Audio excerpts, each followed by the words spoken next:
Salut tout le monde et bienvenue dans cette nouvelle revue de presse sur Actualité Foot. Aujourd'hui, on a un programme absolument explosif avec la guerre totale autour de Julián Álvarez, Kang In Lee qui file à l'Atlético, la situation de plus en plus tendue de Vinicius au Real Madrid, l'Équateur qui renverse l'Allemagne, Ter Stegen à l'Ajax et la clarification sur l'affaire Rafinha qui a enflammé les réseaux sociaux.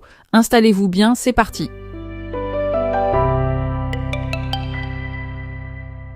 On commence par le dossier le plus chaud du mercato en ce moment. Et depuis cette déclaration, la situation à l'Atlético de Madrid est devenue totalement incontrôlable. Certains dirigeants colchoneros pensent que ces déclarations publiques ne sont que le premier pas et que le joueur pourrait prendre de nouvelles actions pour forcer encore plus son départ. Face à cette réalité, certains officiels de l'Atlético seraient désormais favorables à une vente au prix le plus élevé possible pour trouver un remplaçant de qualité. La position du club qui était totalement fermée est donc en train de s'assouplir progressivement, sous la pression du joueur. Et Pedri du Barça a ajouté de l'huile sur le feu en déclarant publiquement aimer Julián Álvarez et espérer que le deal se fasse. Pour le milieu catalan, c'est l'un des meilleurs joueurs du monde et le Barça veut les meilleurs dans son effectif. Une pression supplémentaire est très inhabituelle d'un coéquipier en sélection qui pousse ouvertement pour ce transfert. Du côté du Real Madrid, le club n'a pas écarté son recrutement pour environ 165 millions d'euros si l'Atlético décide finalement de vendre. Un triangle mercato absolument fascinant et inédit entre le Barça, le Real Madrid et l'Atlético pour un joueur appartenant à l'un d'eux. Mais tout le monde ne partage pas le même enthousiasme pour le joueur. Victor Lozano a été très cash en déclarant que Julián ne vaut pas plus de 70 à 90 millions d'euros. Payer 150 millions pour un joueur qui a passé 4 mois sans marquer et qui n'a inscrit que 8 buts en championnat, c'est excessif selon lui. Un avis qui va totalement à contre-courant de l'emballement général.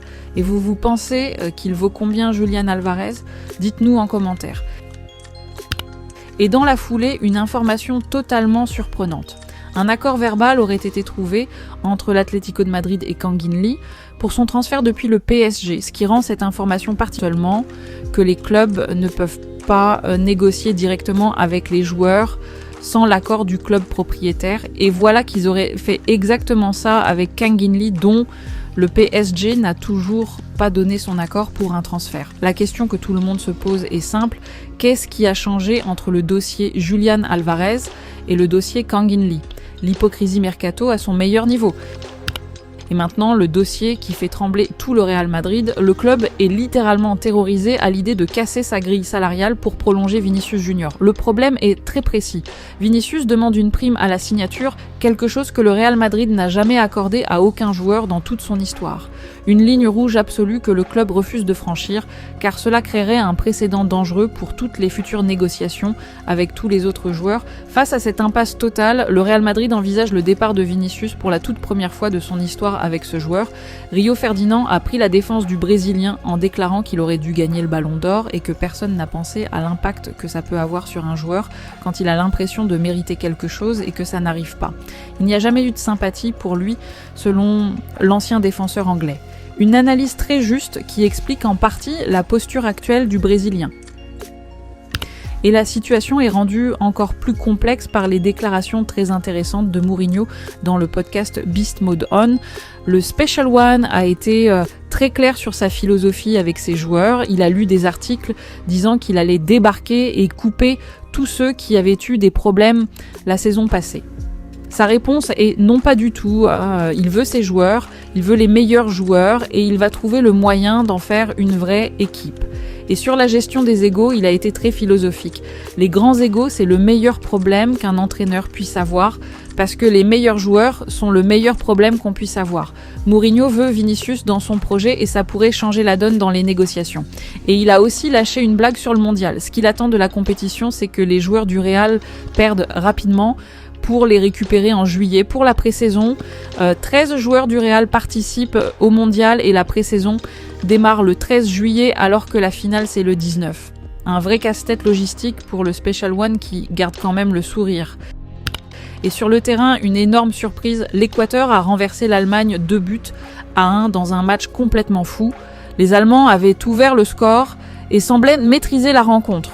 Mais Angulo et Plata ont signé une remontée fantastique pour offrir à l'Équateur l'une des plus grandes victoires de son histoire en Coupe du Monde.